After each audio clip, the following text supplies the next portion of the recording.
Usiogope kuonekana aliyerukwa na akili. Huwezi kujielewa, huwezi kujitambua usiporukwa na akili. Sasa kuna mtego hapa. Kuna makundi ya watu ambao wanafurahia wewe kuwa katika hali ya kuto kujitambua na kujielewa. Kwa hiyo wameweka mtego. Kila anayeuliza, kila anayehoji, kila anayetafuta ukweli ambao utamsaidia kujitambua, anatengenezewa mazingira ya kuonekana amerukwa na akili. Kwa hiyo tafsiri yao ya kurukwa na akili ni mtu kutaka kufahamu zaidi, ni mtu kuongea mambo ambayo yako tofauti na mazoea. Yaani ukiongea kitu ambacho watu hawakijui au hawataki kukijua kwa sababu zao, wanakwambia umerukwa na akili. Ukianza kuhoji unaambiwa ni muasi. Angalia, lazima ukubali kurukwa na akili, lazima ukubali kuasi ile akili uliotengenezewa ili uweze kujitambua na kujielewa. Na hii akili ninaoizungumza hapa sio akili yako halisi. Ulipokuja katika sayari dunia, ulianza kutengenezewa ufahamu na akili fulani kupitia mifumo ambayo umeikuta kwenye sayari, kwenye familia, mazingira ya kijamii, kwa maana ya kwamba kwenye maeneo ya kidini, imani mbalimbali, fikra mbalimbali, shuleni.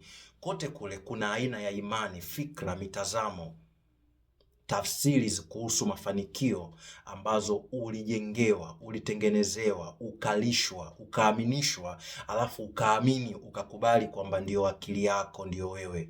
Ukweli hiyo ni akili ambayo inakulimit, imekutengenezea ukomo wa kutambua wewe ni nani katika maisha yako. Kwa njia pekee ya kuipata akili yako halisi, kujitambua wewe ni nani, ni kukubali kurukwa na hiyo akili. Hiyo inaitwa conditioned mind, programmed mind, sio akili yako.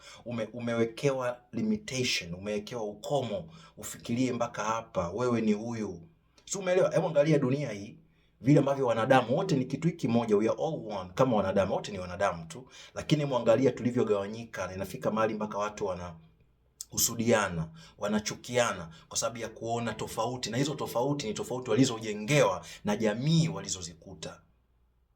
Kwa hiyo usipokubali kurukwa na akili huwezi kuwa huru. Angachukulia wale mtoto aliyezaliwa katika familia ambayo wazazi wake ni watumwa, wanatumikishwa mahali fulani. Akili atakayofundishwa ni kwamba wewe ni mtumwa. Inatakiwa siku zote useme ndio kwa bwana wako. Siku zote ujitahidi kumfurahisha hata kama hilo jambo ulikubali, hata kama hilo jambo sio sahihi.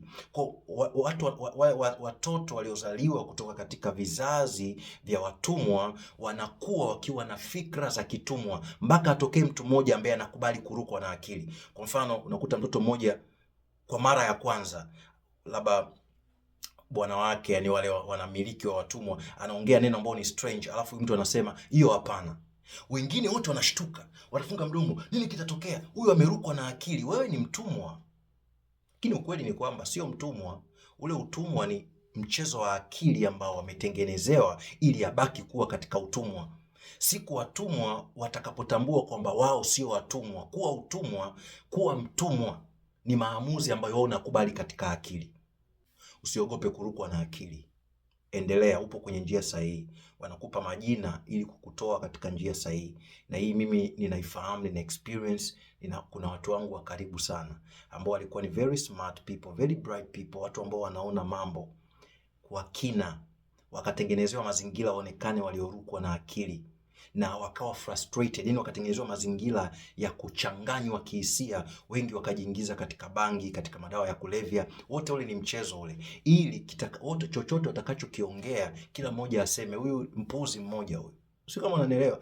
Hiki ambacho mimi naongea sasa hivi kusaidia jamii yangu na ulimwengu wangu, na watu wengi ambao wanaongea kama kinachoongea, kama ningekuwa labda naongea nikiwa nimelewa, naongea nikiwa kama mtu aliye ametumia madawa ya kulevya ama pombe, si umeelewa, ungesema huyu mtu amerukwa na akili. Lakini unaona, unashindwa kusema hivi, au those enemies, au watu ambao hawataki uhuru. Ni vigumu kukosoa mtu kama mimi kwa sababu wanaona na akili yangu timamu, ninajielewa kinachokiongea. Kwa people that will trust. Lakini kuna kundi kubwa la watu ambao wako kwenye njia moja kama njia hii tunaoiendea, njia hii ambayo ninaiendea. Wengi tumewapoteza.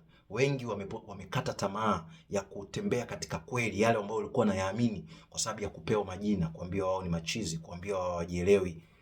So usiogope kuwa muasi, usiogope kurukwa na akili ili uipate akili yako halisi ambayo ulikuwa umesahaulishwa kwa muda mrefu.